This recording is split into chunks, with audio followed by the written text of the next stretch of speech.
What's up mga kachokran? Magandang araw sa inyo lahat.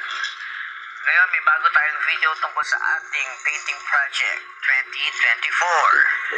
Ang topic natin ngayon ay tungkol sa pag-fold ng canvas sa corner ng ating frame. So I hope na may matutunan kayo kahit papano. And then ito ang ating mga kailangan. Kailangan natin ng gunting, cutter, gun tacker, martilyo, even a small screwdriver, and then lighter.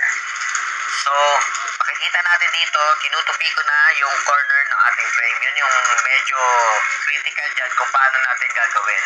So, nakikita naman sa video kung paano, medyo mabilis nga lang. Then, afterwards, pag nagtupi na natin ng ganyan, tutusukin natin ng konti. Yun yung gamit ng maliit na screwdriver para maisuksok natin yung canvas sa pagkakatupi. Yan, gun tacker, martilyo, then gunting. Kung hindi makuha ng gunting, gamitan natin ng cutter para makuha yung excess na canvas sa likod ng ating frame. You know guys, sa akin dati medyo mahirap kung paano gagawin to kasi wala akong idea. Nakakuha na ako ng idea yan sa mga dating frame ng pictures ng aking anak na si Ion. So hope guys na may natutunan kayo. Ito na yung finished product. Salamat sa panonood. Thank you everybody. Thank you guys. Thank you for watching. Chokran.